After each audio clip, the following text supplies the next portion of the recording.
So here's the deal. I'm going to buy that fancy car from you. Margareta doesn't need it. She's just a regular person. My parents mentioned they wanted a new car, and since I got married to Brandon, he's been acting pretty selfish. He's been eyeing up the nice car my parents gave me, and I've had enough of it. My name's Margareta. I'm 25, and I met Brandon in college. We've been married for 2 years now. Brandon is outgoing and popular. Unlike me, I'm shy and don't have many friends.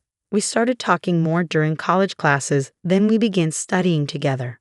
I never thought someone like Brandon would be interested in me, but he surprised me by asking me out. I was really happy and said yes right away. That's how our relationship started. It made sense why I liked Brandon. He was handsome, friendly, and serious about his studies. But for him, things should have been different. He had lots of cute, stylish female friends. Finding another girlfriend wouldn't have been hard for him. Once, I bravely asked him, "Do you really think I'm the right one for you?" He seemed surprised and asked why I was bringing it up. I admitted, I'm not very confident. I wanted to know why he chose me. After thinking for a moment, he said, "I guess it's comfortable being with you." I wasn't satisfied, but before I could say anything, he seemed annoyed and started playing with his phone. Not wanting to argue, I quickly ended the conversation. "Yeah, you're right. Sorry for bringing it up." Even though I still had doubts, our relationship kept going smoothly. Time passed quickly. We finished college, got married, and moved into a condo. I got a job at a regular company while Brandon went off to do more school and research. When I told my mom we were getting married, she was really happy. She said, "That's great news." We were starting to worry. "We thought you'd introduce us to a boyfriend sooner." I felt bad for not telling them about Brandon earlier, but Mom understood. She said I've always been independent, handling things on my own. Knowing Brandon was there for me made her feel better. My parents met in college and still love each other a lot, which I admire. Dad worked hard, climbing up the ladder at a big company. Mom supported him and also pursued her passion for cooking. She became really good at it and even teaches cooking classes now. They respected each other's lives and gave each other space. Growing up with them, I learned to be independent too. I wasn't great at much except studying, so I didn't go to grad school. I wanted to be self-sufficient and start my own life soon. Even though I grew up in a well-off family, I didn't want to rely on them forever. I wanted to have a family of my own, like Mom and Dad. I hope to make them proud by having kids someday. It might sound simple, but for someone like me, it's a big goal. Once we moved in together, Brandon started acting more selfishly. He was a grad student and worked part-time, but he didn't pitch in much for our living costs. I tried bringing it up gently, saying, "Hey, Brandon, it would be really helpful if you could contribute more of your part-time earnings towards our expenses." But he just coldly replied, "I do contribute some, you know.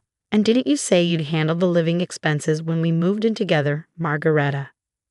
Brandon always talked about wanting to be a professor, which is why he went to grad school. I had assured him not to worry about money when we got married, telling him I had a good job. I murmured, "Yeah, I did say that," feeling unsure about what to say next. Brandon sighed heavily. "You wouldn't get it. Being a grad student costs a lot for socializing and stuff. Oh, and by the way, I need money for a research trip. Can you lend me $500? I'll pay you back later." Brandon's financial pressure became more common and our problems got worse. He started spending more nights away from home, leaving me waiting by the phone with cold meals in front of me. When he did come home happy for a change, I was too forgiving. He'd sometimes say things like, "Hey, Margarita, remember you wanted to go somewhere? I have tomorrow off, let's go." He'd bring up outings out of nowhere, or compliment my cooking, making me feel special. Each time he was nice to me, I'd catch a glimpse of the happy married life I wanted, and it made me hesitate. But I knew this wasn't normal. I felt lonely and anxious, but I couldn't talk to anyone about it. I didn't want to upset my parents, who were thrilled about our marriage, but they must have started to notice something wasn't right. When I finally visited my parents after a long time, Dad suggested I stay over and have dinner with them. Mom cooked a big meal to welcome me back. During dinner, Dad mentioned my Aunt Ellen had visited recently and wanted to see me. He said she's always spontaneous like that. Ellen was lively, ambitious, and independent. "I'll reach out to her soon, thanks, Dad." Dad mentioned how much my Aunt Ellen loved me and how she always teased about Brandon stealing me from her, even though she didn't want to get married herself. That's just how she was. Before I met Brandon, Ellen was more like a close friend than an aunt. I could talk to her about anything, even things I couldn't tell my parents. She understood me better than anyone and was always there for me. At first, I was too shy to tell her about Brandon, but I wanted to see her again and show her I was doing okay. A few days after staying with my parents, I met Ellen at a cafe. She was dressed really stylishly, as usual. Ellen checked out my outfit and said gently, Margarita, marriage is just the start of a lifelong journey for a woman. You should always feel confident and attractive, no matter what. Your clothes can make a big difference, so don't forget to take care of yourself. Then she took a sip of her tea gracefully. I totally forgot about fashion lately. I'm sorry for not keeping in touch for so long. I murmured apologetically. Ellen replied, That's typical of you, Margarita. It's good to be honest and serious, but being too timid usually comes from lack of experience. But I was thrilled when I heard you found someone special. I thought, finally, Margarita is taking a step forward. It had been ages since I spent time with someone outside on a day off, and the weather was perfect. We sat on the terrace, basking in the warm sunlight. In that peaceful moment, I felt like I could talk to Ellen about my worries without feeling too down. I had hoped even someone as shy as me could make it work with Brandon at first, but Ellen listened to my whole story without interrupting, just nodding kindly. When I finished, she asked, I suppose you haven't mentioned this to your parents, have you, Margarita? No, I even hesitated to tell you today. I didn't want to admit my weaknesses to anyone. I thought I should be able to handle this on my own, to be truly independent. I know if Mom and Dad found out, they'd want to bring me back home right away, so I want to try to deal with this by myself as much as possible. Ellen respected my decision and didn't push further, but she added, If you ever really need help, let me know first. If my dear Margarita asks for help, I'll be there for you no matter where I am. A month later, Mom called and said, When you have time, could you come over? It's not urgent. Since I had the next day off, I went to see my parents. When I saw a car parked in the driveway, I couldn't contain my excitement. Dad, is this car new? Did you just get it? Dad, can I really take it for a spin? What if I crash it? I teased, feeling excited about the fancy car. Don't worry about that. This card is for you, Margarita. Use it however you like. It'll come in handy, Mom whispered to me. We saw this car in a TV commercial, and you said you liked it, Dad recalled. So it's our gift to you. You've been going through a tough time lately, so we wanted to cheer you up. If things get tough, just drive this and come home anytime, he said with a warm smile. The car Dad got for me was an SUV from a famous foreign brand, and he even arranged a parking spot near my condo. I couldn't believe it, and I laughed in disbelief. Later, when I was driving downtown, I reached into my pocket, found the car key, and pressed the button. The lights flashed in all directions.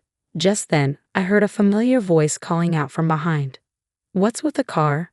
I turned to see Brandon, my husband, who hadn't been home in a while. It felt like we were living separate lives. I was speechless as he looked at the car with a smug expression. Ah, I see. A gift from your parents, right? Every time I faced Brandon, I struggled to find my voice, but I was tired of feeling that way. Brandon, don't you care anymore? Do you even care about me? I managed to say, gathering my courage. Then Brandon said something shocking. Are you just realizing now? Did you really think I loved you all this time? It's ridiculous how hopeful you are. His dry laugh rang in my ears. Something inside me snapped, and I blurted out, louder than usual. Then why did you marry me? Wow, really? You're going to be that cold about it? I couldn't believe what Brandon was saying. So marrying me was just a meal ticket for you, huh? And now you want the car too because it's wasted on me? That's just great. Brandon didn't seem to care about how hurtful his words were. And if you say no, we're getting divorced. Without me, you'll never find another man. So think about it. With those words, Brandon left without a second thought, leaving me feeling angry and heartbroken, my head pounding with a headache. I sat in a driver's seat for a while, trying to calm down. Eventually, I called my Aunt Ellen for advice. A few days later, I agreed to the divorce and moved back in with my parents. They welcomed me with open arms, and life started to feel peaceful again. But that peace was short-lived. One afternoon, Brandon showed up at my parents' house with his parents. They sat down in the living room, and Brandon's father spoke up in a stern tone. We're here to talk about our son's divorce. It's urgent. When drafting the divorce papers, Margareta warned Brandon, "If you don't agree to the divorce, I'll use my parents' connections at the university to ruin your future. It wouldn't be hard to damage the career of a junior registrar if their daughter complains." Brandon truly loved Margareta. Her behavior was too harsh. It's clear she was trying to intimidate him. "We could easily challenge the divorce," Brandon's father said, feeling deceived by Margareta. Behind her plain appearance, she's actually a mean and greedy woman. Poor Brandon. I heard she paid him to stay away. She must have had other men over. We need to go to family court and claim that Brandon was threatened by his wife. But if there's a proper apology, things might change. For example, if Margareta gives up that car she's driving, it might help smooth things over. Brandon and his parents remained silent, just listening to their parents' protests. Suddenly, the doorbell rang, and Mom went to answer it. Ellen appeared behind Mom as she came back to the living room. "Sorry I'm late. How's the discussion going?" Brandon's family had met Ellen once at my wedding. "What are you doing here? It's rude to barge in like that. We're busy right now. Outsiders should leave," Brandon's mother objected. No, don't be like that. You've heard about Brandon's divorce, right? How would an outsider like you know about that? I had been informed by my brother earlier. I couldn't miss such an important moment for my dear niece," Ellen said, offering a reassuring glance. "You're probably here to stop the divorce or for money. Can you still say that after seeing this?" Ellen pulled out a stack of documents from her bag, laid them out on the table, and showed them to everyone. "I hired a detective to look into this. It turns out Brandon has been cheating on Margareta with multiple women despite being married. He hardly came home because of it. He took advantage of Margareta's kindness and even asked her for money. That's ridiculous. I was just busy with my research at the university. When I did come home, we ate together and went on trips, right? We were like any other married couple, right, Margareta? Say something." "Brandon, you don't need to defend yourself. We'll handle this. It's not your fault. We understand," his father reassured him. "That's right. These documents from who knows where are surely lies. Our Brandon would never cheat. He's such a kind and outstanding son," his mother protested. "You might be kind to your parents, but that kindness seems to end there. Like father, like son." "Now, Brandon's mother, take a look at these photos," Ellen said, pulling out a picture from the documents. "I recently stayed at a hotel for a business meeting and saw Nicholas there. He was with another woman, looking very cozy. So I had the detective look into Nicholas too. The results were just as I expected. Do you understand now?" Brandon's mother's face went pale as she grabbed the documents and examined them closely. "What is this, Nicholas? How long have you been doing this? It's all lies, isn't it, Veronica? Stop looking. Give me that." Nicholas, looking panicked, tried to snatch the documents, but it was too late. Veronica, distraught, confronted Nicholas. "You've been cheating on me. The car you wanted so badly was for her in these photos, wasn't it?" No matter how hard Nicholas tried to calm her down, Veronica wouldn't listen. The discussion about Brandon's divorce was forgotten as Veronica stormed out of the house, crying, with Nicholas following after her.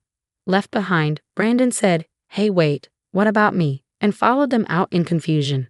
The rest of us were left in stunned silence for a while, but Aylin had a satisfied look on her face, winking at me. Later, Aylin told me that Brandon's parents did end up getting divorced. "You won't fall for such a terrible man again. Let's make you more attractive. I'll teach you everything about grooming yourself as a woman." Despite her busy schedule, Ellen visited me often and took me to various places like meals and shopping trips. During that time, I learned a lot from her. A year after the divorce, I made the decision to go to graduate school. I worked hard to improve myself, focusing on my studies. Time passed quickly, and one day, I heard someone call my name at a street intersection. I turned around to see Brandon. "It's been a while. You've changed a lot, haven't you?" At first, I didn't even recognize him. In Brandon's eyes, the woman standing before him was no longer the plain ex-wife he knew, but had transformed into an incredibly beautiful and attractive woman. Meanwhile, Brandon had fallen on hard times due to the scandal of his parents' divorce. It seemed he was no longer attending graduate school. His parents, Nicholas and Veronica, had decided to stop providing him with financial support because of the trouble he caused. He was struggling to afford his tuition and living expenses, far from the carefree life he once enjoyed. The women who used to be interested in him had left him one by one.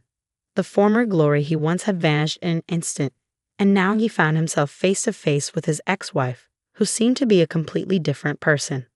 As Brandon was about to suggest catching up, a man approached and asked, "Sorry for the wait. Are you a friend of Margarita's?" It was Leonard, the man I was currently dating. Wow, that guy is really handsome, isn't he? He's so tall. Could he be a model? Commented a group of women nearby, looking at Leonard. He's someone from my past, but it's okay. We're finished talking. Let's go, shall we? Leonard said, taking my hand and briefly acknowledging Brandon. Brandon stood there, stunned, as Leonard led me away by the hand. Without a second thought for Brandon, Leonard and I walked towards the crosswalk, and I didn't look back, keeping my gaze straight ahead as we left.